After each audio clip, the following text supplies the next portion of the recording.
जी कैफ 6 आज के लेक्चर का आगाज करते हैं।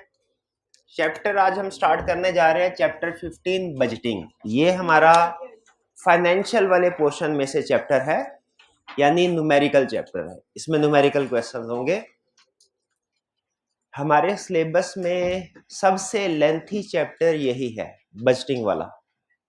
हमारे सिलेबस में सबसे लेंथी जो चैप्टर है ये बजटिंग वाला है, इसीलिए इसके ऊपर हमारे नंबर ऑफ लेक्चर्स भी ज़्यादा होंगे। कोई 10 के करीब मैंने एस्टिमेट किया है कि हमारे लेक्चर्स होंगे इस टॉपिक के। इसमें हम डेली बेसिस के ऊपर, आज के अलावा कल से डेली बेसिस के ऊपर क्वेश्चन प्रैक्टिस करेंगे। लेकिन आज जो कंसेप्ट हम डिस्कस करेंगे उसके बाद आप इस काबिल होंगे कि कुछ बेसिक क्वेश्चन अटेम्प्ट कर सकें, और आपको होम असाइनमेंट के तौर पे क्वेश्चन भी दिया जाएगा। आपको कुछ पेज शेयर किए गए हैं जिसमें कुछ क्वेश्चंस हैं। ये क्वेश्चन आई कैप की बुक के नहीं है, ठीक है।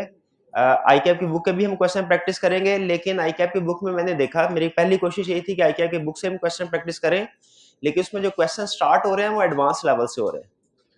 तो हम स्टेप बाय स्टेप चलेंगे, पहले कुछ बेसिक कंसेप्ट्स करेंगे, फिर उसके बाद एडवांस लेवल पे जाएंगे। इसलिए मैंने कुछ इधर उधर से एक दो दिन अगले क्वेश्चंस ऐसे सेलेक्ट करके आपके साथ शेयर करूंगा जो आपको स्टेप बाय स्टेप उस लेवल पे लेके जाए जहां पे हम आई कैप का क्वेश्चन अटेम्प्ट कर सकें। तो आपकी आज की होम असाइनमेंट है, ये जो बजटिंग क्वेश्चन दिए गए इसमें क्वेश्चन नंबर 1 आपने इसको अटेम्प्ट करना है। क्वेश्चन नंबर 1 आई कैप का नहीं, यही कलपा हूं मैं। ओके ओके ओके ओके, आप सही कह रहे, सही कह रहे, सही कह रहे, आप हमेशा ठीक कहते हैं। क्वेश्चन 1 जो आपको नोट्स दिए गए हैं, शाबाश, नोट्स दिए गए। स्टार्ट करें जी। टॉपिक है हमारा बजटिंग। अच्छा, आप मुझे ये बताइए, कोई एक स्टूडेंट जो यहाँ पे हॉस्टल में रहता हो, कोई एक स्टूडेंट, हाँ, और हमारे कुछ 2-4 क्वेश्चंस का आंसर देने के लिए विलिंग भी हो। ये भाईजान, आप मुझे ये बताइए, आप हॉस्टल में रहते हैं, आपका महीने का खर्चा जो है वो कितना होता है? हाँ, तकरीबन 20 से 25 हजार। अच्छा, इसमें क्या क्या खर्चा होता है आपका, जरा बताइए हमें। मेस का खर्चा होता है। मेस का खर्चा अंदाजन कितना, कभी अंदाजा लगाया होगा आपने? अंदाजन अप्रोक्सीमेट लगा ले, 8-10 हजार के करीब। चले, हम अकाउंटेंट हैं, हम 8-10 हजार नहीं कहते, हम या तो 8 हजार कहेंगे या 10 हजार कहेंगे। कितना कहें बताइए? 10 हजार। चले ठीक है, 10 हजार हो गया मेस का खर्चा। इसके अलावा क्या खर्चा होता है? रूम रेंट होता है, शाबाश, वो कितना है? 7,500। ये भी मंथली पे करते हैं। इसका मतलब है 10 हजार मेस का खर्चा हो गया, खाने पीने का हो गया, 7,500 हो गया रेंट। इसके अलावा हॉस्टल का रेंट। इसके अलावा क्या खर्चे होते हैं? कोई कॉलेज आने जाने का भी खर्चा होता है। अच्छा, वो अंदाजन कितना होता होगा? क्या लिफ्ट लेके आते हैं? आने जाने का 40 रुपया पर डे, यानी महीने, क्योंकि हम मंथली एनालिसिस कर रहे हैं ना, तो महीने का कितना हो गया? 1200 की छुट्टी भी तो होती है मेरे भाई, 1000 रुपया, ठीक है, ये अंदाजा। इसके अलावा भी कुछ छोटे मोटे एक्सपेंसेस होंगे। आप ये सारे पूरे महीने के एक्सपेंसेस की लिस्ट बना के घर वालों से कहते होंगे जी इस महीने इतने पैसे भेज दें, ऐसा ही है? नहीं, क्या घर वालों से नहीं कहते? क्या रात को रिक्शा चलाते हैं क्या? उससे नहीं करते, क्या करते हैं? ठीक है, ज्यादातर स्टूडेंट जो होते हैं वो इसी तरह, मतलब घर से जो हॉस्टल में होते हैं। ये हालांकि इनमें से बहुत से खर्चे ऐसे हैं जो इन भाईजान ने अभी किए नहीं है, अभी मेस के साथ। लेकिन उन्हें बताइए, क्या पहले से एस्टिमेट करना, अंदाजा लगाना जरूरी होता है कि हमारे आने वाले पीरियड में हमारे अखराजात कितने होंगे, ताकि हम उस लिहाज से अपनी इनकम को मैच कर सकें? या तो एक्सपेंसेस के लिहाज से इनकम को मैच कर सकें, या इनकम के लिहाज से एक्सपेंसेस को मैच कर सकें। आप जैसे मर्जी सोच ले। इन बोथ फेज क्या आपको अंदाजा होना चाहिए कि आपके आने वाले मंथ में या आने वाले पीरियड में आपकी इनकम कितनी है और आपके एक्सपेंसेस कितने हैं? क्या ये अंदाजा लगाना चाहिए? बिल्कुल। इंडिविजुअल लेवल पे हम भी अंदाजा लगाते हैं। इवन हमारे घरों में हमारे वालिदैन जो हैं वो भी ये काम कर रहे होते हैं। वो अपनी पूरी, अगर किसी के वालिदैन फॉर एग्जांपल सैलरीड पर्सन है, वो अपनी पूरे महीने की इनकम का एस्टिमेट करते हैं। फिर उसके मुताबिक अपने घर का एक बजट बनाते हैं। बजट का मतलब अखराजात का अंदाजा लगाते हैं, इनकम का अंदाजा लगाते हैं कितनी होगी महीने की, और अखराजात का अंदाजा लगाते हैं कि कितने अखराजात होंगे। उस लिहाज से या तो इनकम को एडजस्ट किया जाता है ओवर टाइम वगैरह लगा के, बाज़-औक़ात कुछ जो और या एक्सपेंस को एडजस्ट किया जाता है, कम किया जाता है एक्सपेंसेस को। अच्छा, अगर ये बजटिंग ना की जाए, बजटिंग का मतलब आने वाले पीरियड के इनकम और एक्सपेंसेस का अंदाजा लगाना, अगर ये ना लगाया जाए तो क्या होगा? तो रिस्क का महीने के आखिरी दिन हमारी जेब में कुछ भी नहीं होगा। ठीक है, अखराज जैसे हो सकता है हम स्टार्ट में एक्सपेंसेस सारे जो है वो ओवररन कर चुके हो, ज्यादा एक्सपेंस इनकर कर चुके हो। एग्जैक्टली इसी तरह जिस तरह पर्सनल लेवल पे हम अपने अखराजात का अंदाजा लगाते हैं, बजट बनाते हैं, पर्सनल बजट, उसी तरह हर लेवल पे, कंपनी लेवल पे भी बजट बनता है। बल्कि कंपनी दूर की बात, कंट्री लेवल पे भी बजट बनता है। पाकिस्तान का भी साल का बजट बनता है ना, ठीक है। उसी तरह हर कंपनी का भी बजट बनता है कि हमारा क्या प्लान है, अंदाजा है अगले आने वाले पीरियड में हमारे सेल्स कितनी होगी, हमारी कॉस्ट ऑफ सेल्स कितनी होगी, और हमारे अदर एक्सपेंसेस कितने होंगे। इसे बजट कहते हैं। फर्क सिर्फ ये है कि हम पर्सनल लेवल पे नॉर्मली जो बजट बनाते हैं वो मंथली बेसिस पे होता है। जो कंट्री लेवल पे पाकिस्तान का बजट बनता है वो नॉर्मली ईयरली बेसिस पे होता है। लेकिन कंपनी की मर्जी है, वो चाहे मंथली बेसिस पे बजट बनाए, चाहे क्वार्टरली बेसिस पे बजट बनाए, चाहे एनुअल बेसिस पे बजट बनाए, उसकी मर्जी है। पीरियड जो मर्जी से, चाहे तो हर तरह का बजट बनाए, पहले साल का बना लिया, फिर क्वार्टरली बना लिया, फिर मंथली बना लिया, उसकी मर्जी। तो बजट का मतलब क्या है? आने वाले पीरियड के इनकम और एक्सपेंसेस को एस्टिमेट करना। इससे फिर हेल्प मिलती है कि जब वो पीरियड गुजर जाए तो हम कंपेयर करते हैं कि हमने बजट कितना एस्टिमेट किया था, एक्चुअली कितना खर्चा हुआ, ये डिफरेंस किस वजह से आया। ठीक है, तो आपके ख्याल में क्या बजट बनाना चाहिए कंपनीज को? क्या बजट बनाना एक अच्छी चीज है? बिल्कुल अच्छी चीज है। और ये कहा जाता है बजट एक तरह का कंट्रोल है। कंट्रोल किस चीज के ऊपर? एक्सपेंसेस के ऊपर। ताकि जो हमने अंदाजा लगाया है अगर एक्सपेंसेस उससे ज्यादा इनकर कर रहे हो तो इन्वेस्टिगेट किया जाए कि एक्सपेंसेस ज्यादा क्यों इनकर हो रहे हैं। तो बजट बनाना अहम है, इससे हम सारे एग्री करते हैं। कंपनीज अपना बजट बनाती हैं। बजट मंथली बेसिस पे भी हो सकता है, क्वार्टरली, किसी भी पीरियड का हो सकता है। इससे हमें गर्ज नहीं, एग्जाम में कभी मंथली बजट दे देगा, कभी क्वार्टरली बजट दे देगा और कभी ईयरली बजट दे देगा, इससे हमें कोई गर्ज नहीं है। तरीकाकार ऑपरेट करने का एक ही होगा। अब हमसे क्या कहते हैं, असल में चूंकि हमें वो एक कंपनी का सीएफओ बनाना चाह रहा है, तो हमें इस चैप्टर में सिखा रहा है कि बजट कैसे बनते हैं। और बजट किसके? कंपनीज के बजट। याद रखिए, इवन हम अपना सिंपल बजट भी बना रहे हो ना, तो भी हम सम टाइम उसमें कुछ एडजस्टमेंट्स करते हैं।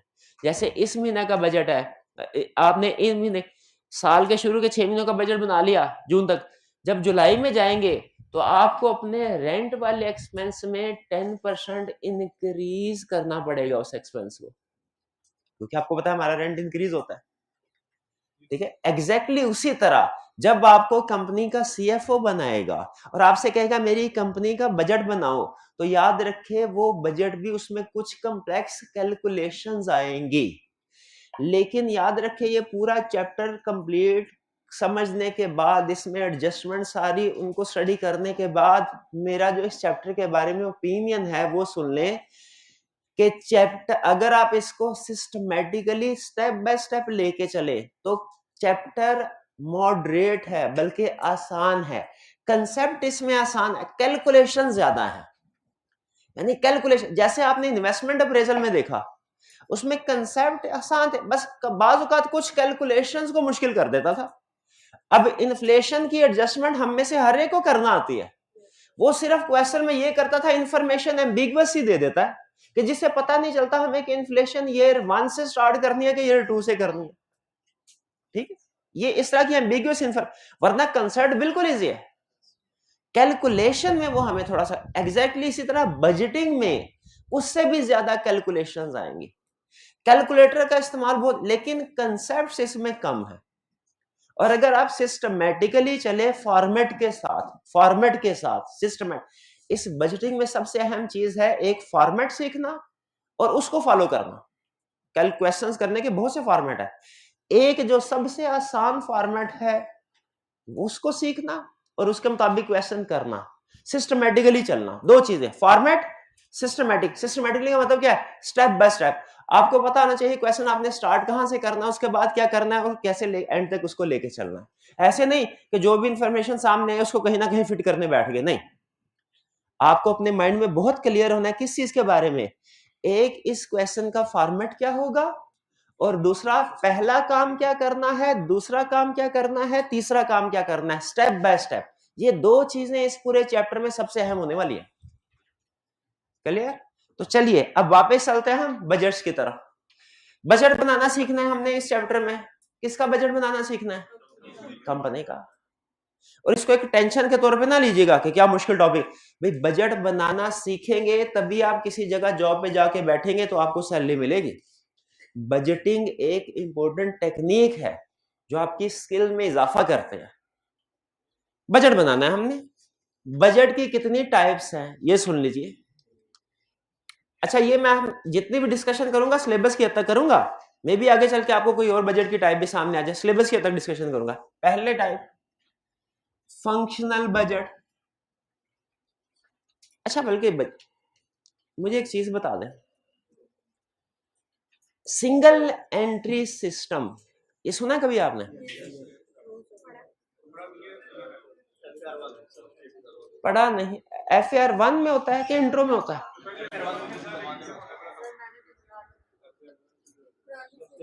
कितने स्टूडेंट्स ने सिंगल एंट्री सिस्टम पढ़ा हुआ है और कितने स्टूडेंट्स ने नहीं पढ़ा हुआ? ज्यादातर स्टूडेंट्स ने नहीं पढ़ा हुआ। अच्छा, करंटली इस वक्त ये किस सब्जेक्ट नहीं, बिल्कुल काउंटिंग में एक्सक्लूड हो गया। कहीं ना कहीं किसी टॉपिक में तो होगा, किसी टॉपिक में भी नहीं है। सिंगल एंट्री सिस्टम काउंटिंग में सबसे अच्छा जो टॉपिक जो कंसेप्ट बिल्ड करता था असल में वो होता ही सिंगल एंट्री था। लेकिन 12 चलो ठीक है, मर्जी आई क्या आपकी, जो चीज भी एक्सक्लूड कर दी उसने अच्छा किया आई क्या आपने। अगर आपने सिंगल एंट्री सिस्टम पढ़ा हुआ है ना तो ये उसी की डुप्लीकेशन आपको लगेगी जिन सोर्स से सिंगल एंट्री सिस्टम को पढ़ा हुआ है। अब जरा सुनिए, सिंगल एंट्री को गोली मारे। कभी आपने टी काउंट बनाना तो सीखा है ना, अब ये ना कह दीजिएगा ये भी नहीं, शुक्र है टी काउंट बनाना सीखा है, डेटर का टी काउंट बनाना सीखा है, क्रेडिटर का टी काउंट बनाना सीखा है, क्रेडिटर का टी काउंट बनाना सीखा है। अच्छा अब मुश्किल सवाल पूछने लगो, इन्वेंट्री का टी काउंट बनाना सीखा है? तो हो गया, यही तो चीजें जो यहां पे करनी है हमने। ठीक है, ये बजट के तीन टाइप्स, पहला फंक्शनल बजट, दूसरा मास्टर बजट, तीसरा फ्लेक्सिबल बजट। तीन टाइप्स बजट की, क्या? Functional budget, master budget, flexible. Functional budget क्या है? इंडिविजुअल अकाउंट्स का बजट बनाना, अंदाजा लगाना इंडिविजुअल अकाउंट्स का बैलेंस अगले पीरियड्स में क्या होगा। जैसे मैं आपसे कहूं कि मैं चाहता हूं नेक्स्ट मंथ में 1000 यूनिट की सेल हो, उससे अगले महीने 1200 यूनिट की सेल हो, जरा मुझे बताइए हम, और हमारी यूनिट प्राइस है 10 रुपए, और नेक्स्ट पीरियड में कितनी सेल हो? 1000 यूनिट, उससे अगले में 1200। मेरी नेक्स्ट पीरियड की बजटेड सेल्स बताइए। 10 into 1000, ये बजटेड सेल हो गई ना।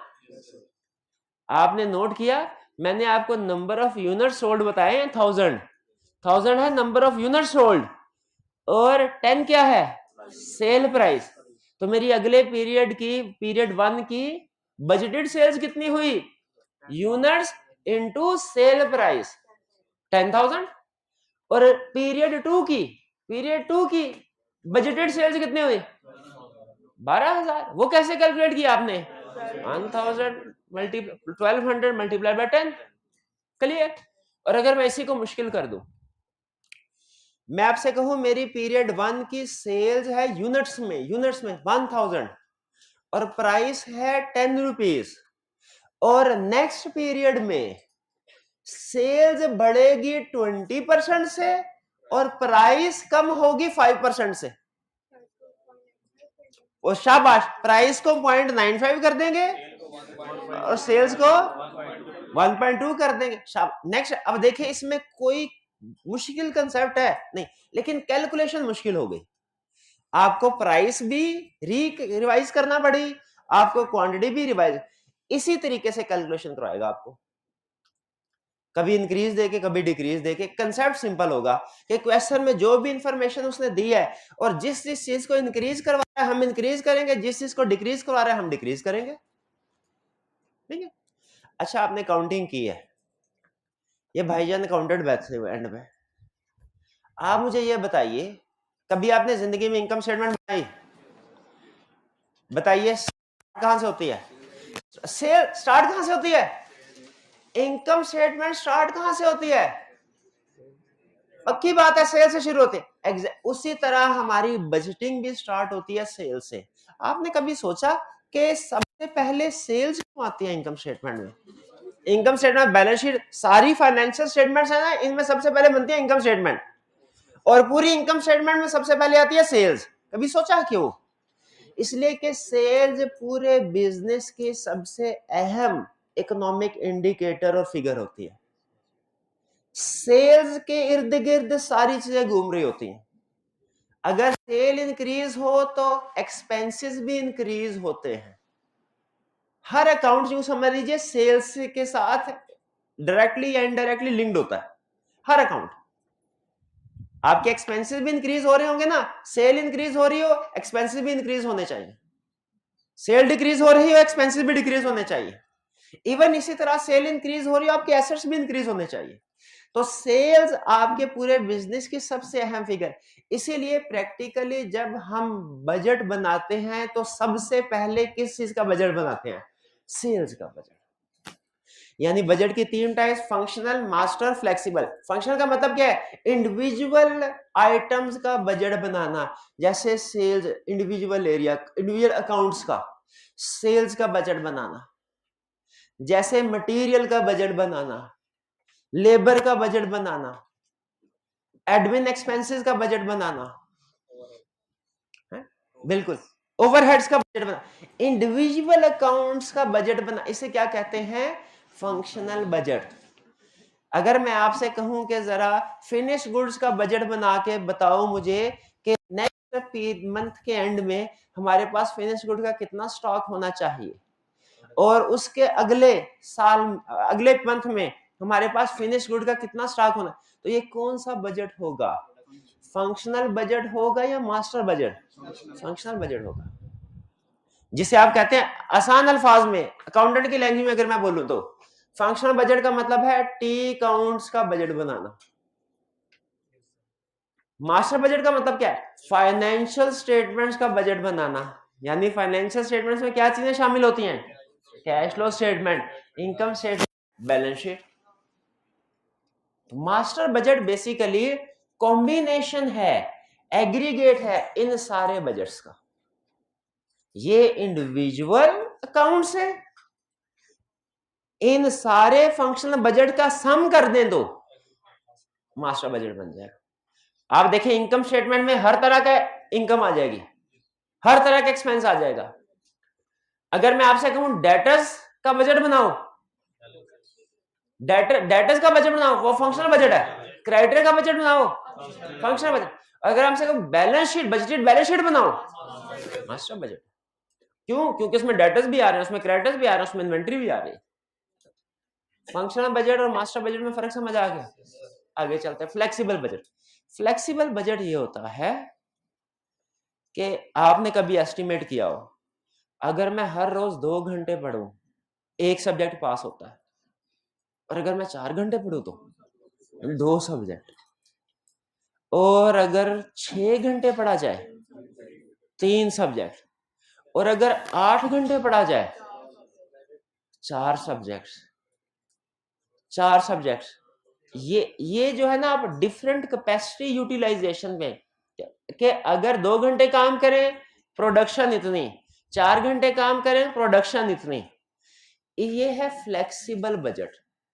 फ्लेक्सिबल बजट में कंपनी क्या करती है? कंपनी एस्टिमेट कर रही होती है, हमारी फैक्ट्री में टोटल कैपेसिटी इसकी प्रोड्यूस करने की क्या है, हमारी फैक्ट्री जो टोटल प्रोडक्शन कैपेसिटी है, फॉर एग्जांपल 5000 यूनिट्स, अगर हम 2000 यूनिट्स पे ऑपरेट करें, हमारे एक्सपेंसेस क्या होंगे, एक लाइन बना दी जाती है। अगर हम 4000 कैपेसिटी लेवल पे ऑपरेट करें, हमारे एक्सपेंसेस क्या होंगे, दूसरा कॉलम वो बना लिया जाता है फोर्थ। और अगर हम 5000 यानी 100% कैपेसिटी पे ऑपरेट करें, हमारे एक्सपेंसेस क्या होंगे, ये तीसरा कॉलम बना लिया जाता है। इसे कहते हैं फ्लेक्सिबल बजट। फ्लेक्सिबल बजट से कंपनी डिसाइड करती है कि किस लेवल ऑफ कैपेसिटी पे हमारी एवरेज कॉस्ट कम आ रही है, हमारी एवरेज कॉस्ट कम आ रही है। जैसे फर्ज कीजिए कॉलेज में बैठे हैं हम, हमने बजट बनाना है, हम ये देखना चाह रहे हैं हमारी क्लास, एक क्लास की कैपेसिटी फॉर एग्जांपल है 100, और एज्यूम करिए कॉलेज में सिर्फ एक ही क्लास है, हम एस्टिमेट कर रहे हैं अगर हम 60% कैपेसिटी पे ऑपरेट करें यानी 60 स्टूडेंट्स आए तो हमारे इनकम क्या होगा, एक्सपेंसेस क्या होंगे। अगर 80% स्टूडेंट्स आए तो हमारे इनकम क्या होंगे, एक्सपेंसेस क्या होंगे। और अगर 100% कैपेसिटी फिल हो जाए, क्लास भर जाए, तो हमारे इनकम क्या होगी, एक्सपेंसेस क्या। ये क्या कहलाता है, फ्लेक्सिबल। अच्छा, अब आपके जहन में गलत कंसेप्ट बैठ रहा होगा, ये कौन सा मुश्किल बात, अगर 60% कैपेसिटी दी हुई है और 80% पे पहुंचना है तो हर फिगर को 60 से डिवाइड करके 80 से मल्टीप्लाई कर दो, 80% पे आ जाएगा बजट। ये कंसेप्ट गलत है, क्यों भला। हाँ जी, कुछ एक्सपेंसेस फिक्स होते हैं, कुछ वेरिएबल होते हैं। वेरिएबल को आप इस फार्मूला के जरिए से कैलकुलेशन कर सकते हैं, इंक्रीज कर सकते हैं, फिक्स को नहीं कर सकते, फिक्स और अनचेंज रहेगा। ठीक है, तो ये है फ्लेक्सिबल बजट। फ्लेक्सिबल बजट क्या होता है कि हम कंपैरिजन करने के लिए कि कौन से लेवल ऑफ कैपेसिटी पे ऑपरेट करना हमारे लिए मोस्ट बेनिफिशियल है, हम डिफरेंट कैपेसिटी लेवल्स के ऊपर, ये 120 नॉर्मली नहीं होती, सिर्फ समझाने के लिए, एग्जांपल देने के लिए आपको कहा गया है, 100% कैपेसिटी होती है नॉर्मली कि 80% इस परसेंटेज कैपेसिटी पे काम करे तो हमारे इनकम एक्सपेंसेस क्या होंगे, इस परसेंटेज कैपेसिटी पे काम करे तो इनकम एक्सपेंसेस क्या होंगे, इस परसेंटेज कैपेसिटी पे काम करे तो इनकम एक्सपेंसेस क्या होंगे। ये है फ्लेक्सिबल बजट। फ्लेक्सिबल नाम से जाहिर हो रहा है आप कैपेसिटी को फ्लेक्सिबल कर रहे हैं, चेंज कर रहे हैं। ठीक, तो हमारे 3 तरह के बजट हुए, कौन कौन से, फंक्शनल, मास्टर, फ्लेक्सिबल। तीनों बजट बनाने सीखने हैं। तरीकाकार तीनों का एक है, एक बजट बनाना सीख लिया सारे आगे, तरीकाकार एक, इवन फॉर्मेट भी तकरीबन एक है, तरीकाकार फॉर्मेट भी तकरीबन एक है। सबसे पहले हमने कौन सा बजट बनाना सीखना वाला, फंक्शनल बजट। फंक्शनल बजट में इंडिविजुअल अकाउंट्स का बजट बनाते हैं, जैसे किसका, सेल्स का बजट, और किसका, प्रोडक्शन का, और किसका, मटेरियल। अच्छा एक मिनट ठहरे, प्रोडक्शन बजट में और मटेरियल बजट में क्या फर्क है। प्रोडक्शन बजट में मटेरियल बजट में क्या फर्क है, वही फर्क जो फिनिश गुड्स और रॉ मटेरियल में है।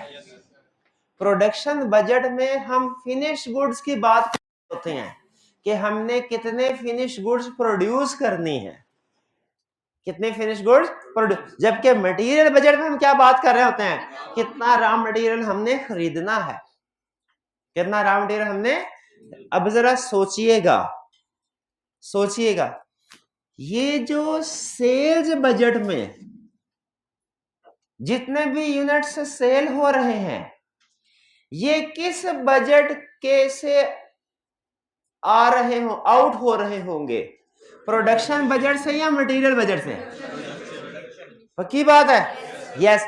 प्रोडक्शन बजट की फिनिश गुड जो होती है वो सेल होती है। अच्छा तो फिर बताइए इसमें से जो चीज आउट हो रही है वो सेल हो रही है, तो जो मटेरियल में से चीज आउट हो रही है वो किधर जा रही है, शाबाश, वो प्रोडक्शन में जा रही है, वो प्रोडक्शन में जा रही है।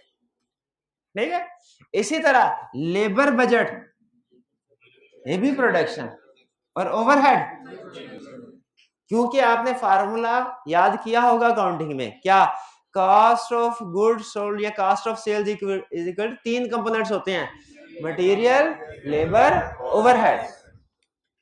तो इसका मतलब है मटेरियल, लेबर, ओवरहेड, इन सब का अलग-अलग बजट बनेगा। इन सब में से आउट होके जाएगा प्रोडक्शन बजट में, और प्रोडक्शन बजट से यूनिट आउट होके जाएंगे सेल्स में। ठीक है, ये स्टेप बाय स्टेप तरीकाकार हम सीखेंगे, भी सिर्फ आपको इंट्रोडक्शन दे रहा हूं। हाँ, एक चीज और समझ लीजिए कि जो सेल, ये जो फंक्शनल बजट है ना, इनमें से कुछ बजट ऐसे हैं जो अमाउंट्स में भी बनते हैं, यूनिट्स में भी बनते हैं।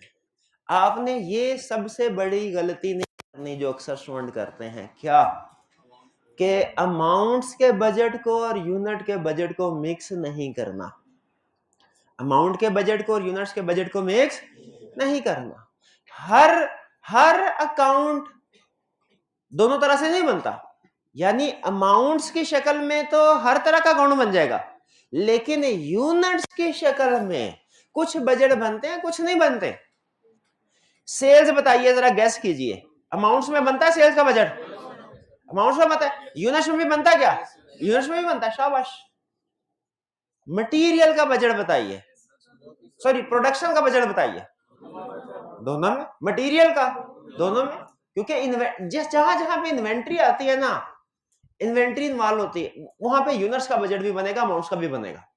और इन्वेंट्री के अलावा सिर्फ अमाउंट्स का बजट बनेगा।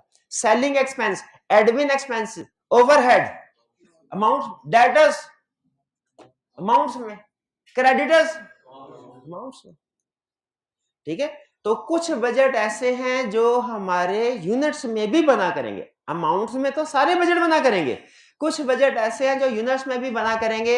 एग्जाम में आपने बड़े ध्यान से देखना है कि ये फिगर्स आपको अमाउंट्स जो दे रहा है ये यूनिट्स की दे रहा है कि रुपीस की दे रहा है। अगर आपको याद हो तो जो हमारा कैपिटल बजटिंग, जो इन्वेस्टमेंट डिसीजन, प्रोजेक्ट अप्रेजल का क्वेश्चन था, उसमें भी आपको ये बात बताई थी कि आपने सेल्स को बड़े ध्यान से देखना है। क्या कहा था, याद है ये बात?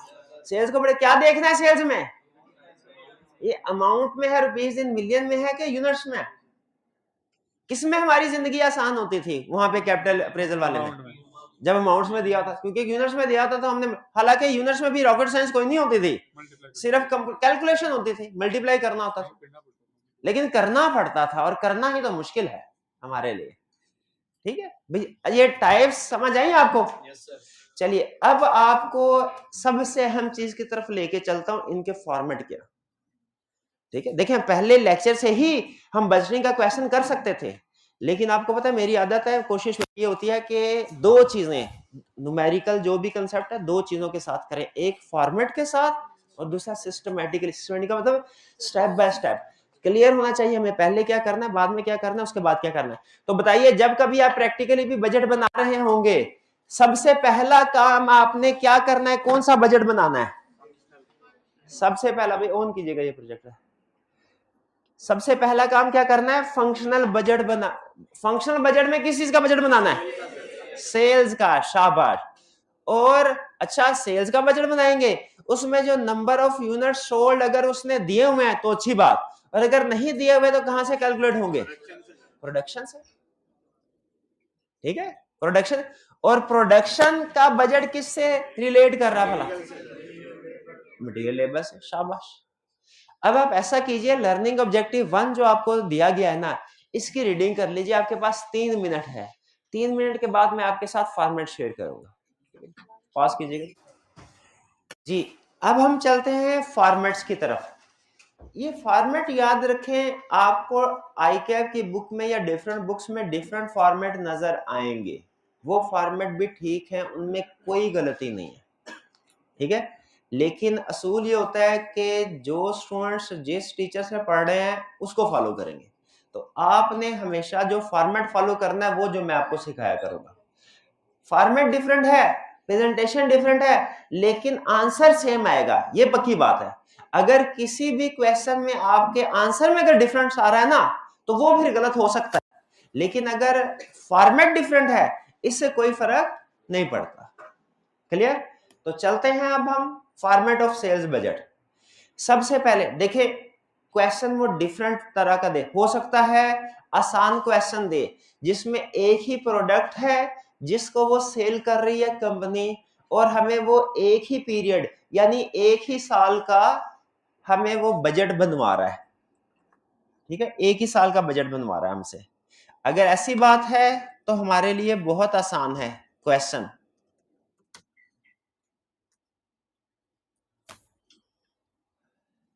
लेकिन समटाइम्स वो क्वेश्चन जो है उसको कॉम्प्लेक्स कर देता है। कॉम्प्लेक्स कैसे कर देता है? वो कहता है मैं एक प्रोडक्ट नहीं सेल कर रहा, मैं 2 प्रोडक्ट सेल कर रहा हूं।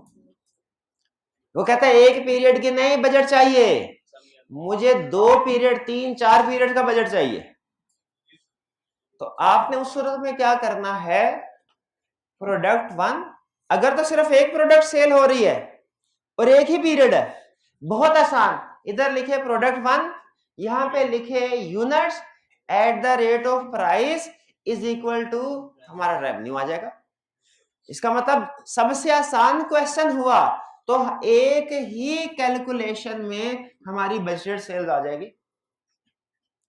लेकिन अगर उसने क्वेश्चन को मुश्किल किया, क्वेश्चन को मुश्किल कैसे कर सकता है, एक ही बजाय कह सकता है 2 प्रोडक्ट, हमने कहा नो प्रॉब्लम, प्रोडक्ट 1 ऊपर प्रोडक्ट 2 नीचे। जिस तरह प्रोडक्ट 1 का बजट सेल्स कैलकुलेट किया उसी तरह प्रोडक्ट 2 का भी किया। याद रखिए आपने हमेशा इसी तरीके से कैलकुलेशन करनी है, यानी यूनिट्स को लैदा लिखना है, प्राइस को लैदा लिखना है और फिर टोटल सेल्स लिखनी है। ये लाजमी है, डायरेक्ट साइंसदान बनके डायरेक्ट फिगर इंक्लूड नहीं करनी, क्योंकि आगे चल के कभी वो इस फिगर को चेंज करवाएगा, कभी इस फिगर को चेंज करवाएगा, कभी यूनिट्स क्वांटिटी को और कभी सेल प्राइस को। तो ये चीजें अगर आपने सोल्यूशन में नहीं लिखी होंगी ना, आपको आगे चल के प्रॉब्लम आएगी। क्लियर, समझ आ रही है बात? yes, 2 प्रोडक्ट्स दे दी तो क्या करेंगे, इसको ऐसे नहीं करना। हो सकता है किसी क्वेश्चन में आप देखें प्रोडक्ट 1 इधर लिखे प्रोडक्ट 2 इधर लिखे, नहीं लिखना। हालांकि वो भी गलत नहीं है, फॉर्मेट यही फॉलो करना है, पक्की बात। क्वार्टर 1 अगर कहे एक पीरियड, यहीं पे हमारा क्वेश्चन खत्म हो गया, नीचे टोटल कर देंगे। और अगर कहे एक नहीं 2 पीरियड, दोनों का अलग कॉलम बना लेंगे। और अगर कहे 10 पीरियड्स, 10 का अलग बना लेंगे। कैलकुलेशन बढ़ रही है, कंसेप्ट तो नहीं ना बढ़ रहा। क्वार्टर 1 में भी वही कंसेप्ट है जो 10 क्वार्टर वाले क्वेश्चन में कंसेप्ट है, सिर्फ कैलकुलेशन बढ़ी है। मैं आपको एनालिसिस कराना चाहता हूं कि क्वेश्चंस में उसने कैलकुलेशंस आपसे टेस्ट करवा रहा है कि कंसेप्ट टेस्ट करवा रहा है, आपने ये भी देखना है। बात क्वेश्चन बहुत बड़ा होता है लेकिन उसमें कंसेप्ट नहीं, सिर्फ कैलकुलेशन ही कैलकुलेशन होती है, ठीक है। तो मुझे ये बताइए, अगर क्वार्टर 1 का क्वेश्चन है, अगला क्वेश्चन उसमें 10 क्वार्टर दे दिए, तो क्या मैं ये कहूं कि ये क्वेश्चन पिछले क्वेश्चन से 10 गुना ज्यादा मुश्किल है? लेंथी है, लेंथी है, मुश्किल नहीं है। क्यों? कैलकुलेशन ज्यादा इन्वॉल्व है, कंसेप्ट ज्यादा इन्वॉल्व नहीं है। फॉर्मेट क्लियर हो गया? ये लिखा भी नोट्स में भी दिया हुआ है ताकि आप इसको बार बार देखते रहें, जहन में नक्श हो जाए। इसमें कोई चीज जो पूछना चाहते हो, क्लियर? अच्छा बताइए, ये फिगर कहां से आई? क्वार्टर 2 ऐड करके। ये कहां से आई? गिवन होगी, और ये प्राइस गिवन होगी, क्लियर? ये है हमारा सेल्स बजट। इससे हमने अंदाजा लगा लिया कि हमारे क्वार्टर 1 में सेल्स रेवेन्यू कितना होगा, क्वार्टर 2 में सेल्स रेवेन्यू कितना होगा। और इवन इसी फॉर्मेट के अंदर सेल्स रेवेन्यू का भी बजट बना हुआ है और इसी के अंदर आपको सेल्स क्वांटिटी या सेल्स यूनिट्स का भी बजट नजर आ रहा है। यूनिट्स भी तो नजर आ रहे हैं, क्वार्टर 1 में कितने, क्वार्टर 2 में कितने, क्लियर? अच्छा ये समझ लीजिए सबसे मुश्किल क्वेश्चन, कॉम्प्रिहेंसिव क्वेश्चन का फॉर्मेट शेयर कर रहा हूं, वरना नॉर्मली ऐसे करता नहीं है। या तो सिंगल का क्वेश्चन देगा या प्रोडक्ट्स 2 करेगा, या एक प्रोडक्ट है क्वार्टर 2 कर देगा। मल्टीपल प्रोडक्ट्स हो, मल्टीपल क्वार्टर्स हो, नॉर्मली ऐसा टेस्ट नहीं करता, लेकिन कॉम्प्रिहेंसिव अप्रोच के मुताबिक मैंने आपको बता दिया कर भी सकता है। हम तैयार है उसके लिए। आगे चले, नेक्स्ट बजट हमारा कौन सा है? Production budget. इसको जरा गौर से देखिए, ये आपका टी काउंट है कि इन्वेंट्री का टी काउंट बनाया हुआ है आपने? इन्वेंट्री का टी काउंट बनाया हुआ है। इन्वेंट्री का टी काउंट कैसे बनता है? Opening stock add purchases less sales और क्लोजिंग। अच्छा, एक होता है बिजनेस रिटेल का, एक होता है मैन्युफैक्चरिंग का। फर्क क्या होता है? रिटेल वाला ऐसी चीज खरीदी, ऐसी चीज बेच दी, उसमें सिर्फ फिनिश गुड्स होती है, मैन्युफैक्चरिंग कोई नहीं होती। और जो मैन्युफैक्चरिंग बिजनेस होता है वो रॉ मटेरियल खरीदता है, उस पे लेबर ओवरहेड्स वगैरह अप्लाई करता है, फिनिश गुड्स में कन्वर्ट करता है, फिर सेल करता है। जरा गैस कीजिए, हमें जब कभी बजटिंग का क्वेश्चन देगा, मैन्युफैक्चरिंग बिजनेस का देगा कि रिटेल का? क्योंकि उसे पता है जिसको मैन्युफैक्चरिंग आता है उसे रिटेल का भी आता है, रिटेल का तो सिंपल है, मैन्युफैक्चरिंग का देगा। तो इसका मतलब ये हुआ कि मैन्युफैक्चरिंग में हमारे दो तरह के इन्वेंट्री अकाउंट बनेंगे, एक फिनिश गुड्स का, एक रॉ मटेरियल का। वर्किंग प्रोसेस का नॉर्मली नहीं देता, ठीक है, नॉर्मली फिनिश गुड का और रॉ मटेरियल का, दो अकाउंट, दोनों में फर्क पता ना क्या है? अच्छा मुझे ये बताइए, अगर फर्क पता है, ये इन्वेंट्री अकाउंट, इसके साथ मैंने क्या लिखा हुआ है? Finish goods. और कौन सा? मैंने फिनिश गुड्स क्यों लिखा हुआ है? क्योंकि रॉ मटेरियल का भी हो सकता है, रॉ मटेरियल भी। और यूनिट्स क्यों लिखा हुआ है? क्योंकि ये अमाउंट्स में भी हो सकता है, ठीक है, हमने ज्यादातर यूनिट्स में बनाना होता है, अमाउंट्स में भी बना सकते हैं। ये कौन सा बना है? यूनिट। इसमें ओपनिंग स्टॉक आएगा, पहले तो ये ज़हन में रखें, ये इसी तरह की चार फिगर्स होती है ना किसी भी इन्वेंटरी अकाउंट में, opening stock, purchases, sales, closing, ऐसे ही होता है। लेकिन मुझे ये बताइए, यहाँ पे परचेज की बजाय क्या लिखा हुआ है? परचेज की बजाय क्या लिखा है? परचेज क्यों नहीं लिखा? क्योंकि मैन्युफैक्चरिंग बिजनेस है, मैन्युफैक्चरिंग बिजनेस है ये, इसीलिए इसमें प्रोड्यूस लिखा हुआ है, ये कितने यूनिट्स प्रोड्यूस हुए।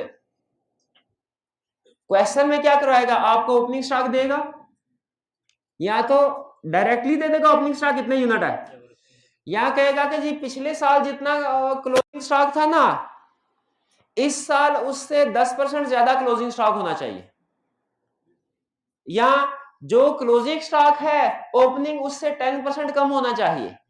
या तो आपको कोई ना कोई फॉर्मूला दे देगा जिससे आपने वर्किंग के जरिए से ओपनिंग स्टॉक कैलकुलेट करना होगा, या एज इट इज बता देगा इतने यूनिट है। एग्रीड? क्लोजिंग स्टॉक में भी इसी तरह करेगा, या तो एज इट इज यूनिट बता देगा, या कोई ना कोई वर्किंग फार्मूला बता देगा, ओपनिंग की निस्बत इतने ज्यादा करने हैं, पिछले साल की निस्बत इतने ज्यादा करने हैं। आपने चुप करके फार्मूला लगाना है, यहां पे यूनिट कैलकुलेट कर लेने हैं। क्लियर हो गए? अच्छा, इसमें ओपनिंग स्टॉक क्वेश्चन आपने कैलकुलेट कर लिया, या तो गिवन है या कैलकुलेट कर लिया। क्लोजिंग स्टॉक या तो गिवन है या कैलकुलेट कर लिया। यूनिट सोल्ड कहां से आएंगे? यूनिट सोल्ड कहां से आएंगे?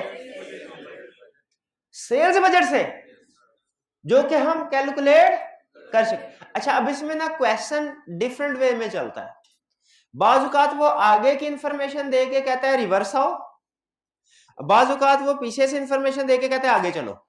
यानी हो सकता है आपको सेल्स की फिगर दे के कहे कि आप प्रोडक्शन का बजट बनाओ, या हो सकता है प्रोडक्शन की फिगर दे के कहे सेल्स का बजट बनाओ। दोनों तरह से चल सकता है, आप दोनों तरह से तैयार है ना। काउंट हमारा उसी तरीके से काम करेगा, काउंट में प्रॉब्लम नहीं है कोई, फिगर्स यहीं पे आएंगी। अच्छा, अब यहाँ पे कुछ फॉर्मेट में, खासतौर पे आई कैप के फॉर्मेट, उसने टी काउंट फॉर्मेट से किया नहीं किया हुआ, स्टेटमेंट से किया हुआ, पर मैंने कोशिश की स्टेटमेंट से, लेकिन मुझसे नहीं हो पाया, आपसे शायद हो पाए कि क्लोजिंग स्टॉक को कभी ऐड करना है, कभी लेस करना है, कभी सेल्स को ऐड करना है, वो भी एक तरीकाकार है, ठीक है, आप उसको फॉलो करना चाहें आपकी मर्जी है, लेकिन मेरी सजेशन क्या है, टी काउंट, जो यूनिट्स आपने कैलकुलेट करने हैं वो कैसे करें? टी काउंट के जरिए से, जिंदगी आसान। क्योंकि हमेशा टी काउंट अप्रोच के ऊपर तो हम गुरु होते हैं ना सारे, कोई जितना मर्जी थके से हाथी मरा भी 1.25 लाख का होता है, तो इंट्रो काउंटिंग में बिल्कुल ही मरे हुए ना हम, तो भी टी काउंट में एक्सपर्ट होते हैं, हमें पता होता है कि डेबिट साइड में क्या फिगर आनी है, क्रेडिट साइड में क्या क्या फिगर आनी है, तो हम उसी नॉलेज को यूज करते हैं बजटिंग में, बजटिंग आसान हो जाएगी। क्लियर हो गया? प्रोड्यूस, ओपनिंग स्टॉक उसने दिया, क्लोजिंग भी दिया, सेल्स बजट में से सेल्स आ गए, बैलेंसिंग की फिगर क्या आई, यूनिट्स प्रोड्यूस कितने हो गए। अच्छा सोच के बताइए, ये जो यूनिट्स प्रोड्यूस हुए हैं ये फिनिश गुड है, ये यूनिट्स प्रोड्यूस फिनिश गुड है कि रॉ मटेरियल है, पक्की बात है, क्योंकि अकाउंट फिनिश गुड का है। इस पे क्या क्या खर्चा लगा होगा, लेबर, मटेरियल, लेबर, ओवरहेड। अच्छा जब आपने ये कैलकुलेट कर, पहले आपने सेल्स बजट कैलकुलेट कर लिया, बना लिया, फिर प्रोडक्शन बजट यहां तक बना लिया ना, अगर तो क्वेश्चन आसान है, एक पीरियड का है, यहीं पे कहानी खत्म। और अगर 2 पीरियड का है कहानी, लेकिन याद रखें ये 1 पीरियड का हो या 10 पीरियड का हो, सिर्फ क्वेश्चन लेंथ ही होगा, कॉम्प्लेक्स नहीं होगा। क्यों? क्योंकि उसमें नया कंसेप्ट, कॉम्प्लेक्स होता है जब नया कंसेप्ट ऐड होता है, पीरियड नया ऐड करने से आपने वही सारी कैलकुलेशन जो इधर कर रहे हैं तरीका कर वही नीचे कर रहे हैं, नीचे दोबारा समझाने की जरूरत नहीं है। चलिए अब इस फिगर, ये बड़ी इंटरेस्टिंग फिगर है कि फिनिश गुड्स आपका प्रोड्यूस कितने हुए। अब वो क्या कहेगा, फर्ज कीजिए कोई फिगर बता दे कितने 100 यूनिट प्रोड्यूस किया आपने, अब कहेगा ठहर जाओ जरा, आपको इस 1 यूनिट को प्रोड्यूस करने के लिए ना आपको 10 किलो मटेरियल चाहिए, 5 लेबर आवर्स चाहिए और ₹10 पर यूनिट के लिहाज से ओवरहेड्स चाहिए। क्या करेंगे अब आपको मुझे बताइए, यहां पे हमारा बजट खत्म हो जाएगा कि अब इस फिगर की बेस पे हमने इस फिगर से 3 अमाउंट्स निकालनी है। एक, ये प्रोडक्शन हासिल करने के लिए हमें मटेरियल कितना चाहिए, ये प्रोडक्शन हासिल करने के लिए लेबर कितनी चाहिए, और ये प्रोडक्शन हासिल करने के लिए ओवरहेड कितना होना चाहिए। भाई ये चाहिए कि नहीं, इसका मतलब ये हुआ सेल्स का लिंक था फिनिश गुड के साथ, और फिनिश में प्रोडक्शन का लिंक है मटेरियल, लेबर और ओवरहेड से। नहीं है लेबर ओवरहेड तो बिल्कुल आसान है ना, लेबर भी निस्बतन आसान है, पता है कैसे, वो कहेगा 1 यूनिट बनाने के लिए आपके इतने लेबर आवर्स रिक्वायर्ड, हम क्या करेंगे टोटल नंबर ऑफ यूनिट्स जो फिनिश गुड के हैं इन्हें मल्टीप्लाई कर देंगे किससे, और जो 1 यूनिट प्रोड्यूस करने के लिए लेबर उससे कर देंगे, और फिर एक और चीज से मल्टीप्लाई करेंगे रेट से। शाबाश। अब रेट में अगेन वो कैलकुलेशन ऐड कर देगा, कभी कहेगा अगले साल जाके रेट बढ़ गया तो हम 10% प्रीमियम, तो वो हम 1.1 कर देंगे, कभी कहेगा कम हो गया, हम हैरान होकर पूछेंगे कम तो नहीं होता, कहेगा नहीं नहीं, जब लेबर एफिशिएंट हो जाए ना, एफिशिएंट तो टाइम कम लगता है, तो कम भी क्वेश्चन में कम भी हमने इसके ऊपर नहीं सोचना कि कम क्यों कह रहा है ज्यादा क्यों कह रहा है, बस जो कह रहा है चुप करके रेट अप्लाई करना। समझ आ रही है इसका मतलब। अच्छा अब इसके बाद फिर कौन सा account, material, labour, overhead. Overhead आसान है, लेबर भी आसान है, सिर्फ उसमें रेट्स का ध्यान रखना। जिसमें प्रॉब्लम आ सकती है थोड़ी सी वो है मटेरियल। मटेरियल में अगेन जिस तरह भाई जिस तरह फिनिश गुड का स्टॉक इन्वेंट्री तो सारी एसेट ही होते हैं ना, और हर इन्वेंट्री में ओपनिंग स्टॉक क्लोजिंग स्टॉक आता है ना। बिजनेस का ओपनिंग स्टॉक में रॉ मटेरियल भी हो सकता है, फिनिश गुड भी हो सकता है, क्लोजिंग में भी तो हो सकता है, यहां पे भी सिमिलर अप्रोच।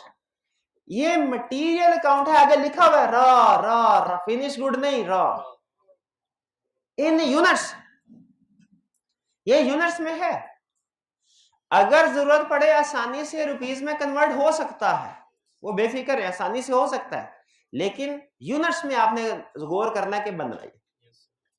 ओपनिंग स्टॉक में यूनिट्स क्या होंगे, या तो उसने खुद से कोई फिगर दी होगी या उसने फार्मूला दिया होगा कि क्लोजिंग की निस्बत इतने ज्यादा है,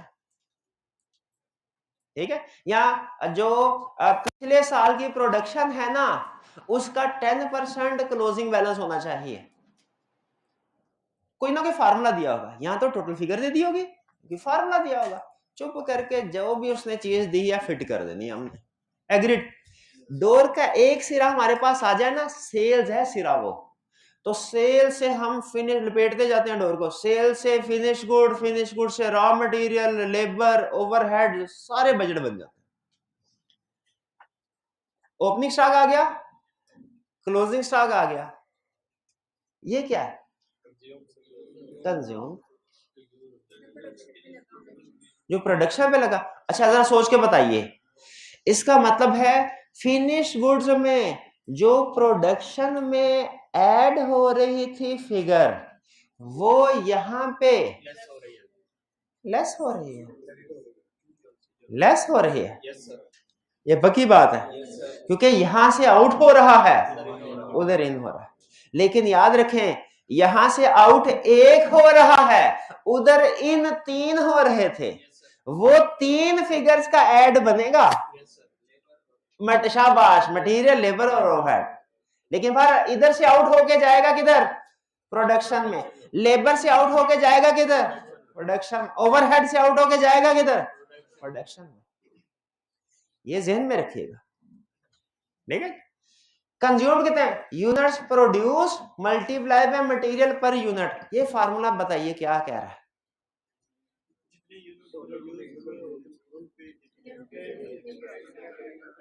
इसका मतलब ये हुआ कि लाजमी नहीं रॉ मटेरियल का 1 unit is equal to finish good का 1 यूनिट। बाजुकात रॉ मटेरियल के 2 या 3 यूनिट मिलके फिनिश गुड का 1 यूनिट बनता है। अगर तो 1 यूनिट रॉ मटेरियल का वही एक फिनिश गुड का बनता ना, तो इसकी आउट की क्वांटिटी उसकी इनकी क्वांटिटी इक्वल होती। लेकिन आप देखेंगे इसकी आउट की क्वांटिटी, ये क्वांटिटी है ना, इसकी आउट की क्वांटिटी कुछ और है। जो फिनिश गुड्स में इन हो रहा है, वो डेबिट हो रहा है, वो कुछ क्यों बोला? क्यों बोला? क्योंकि ज्यादा मटेरियल चाहिए होगा एक बनाने।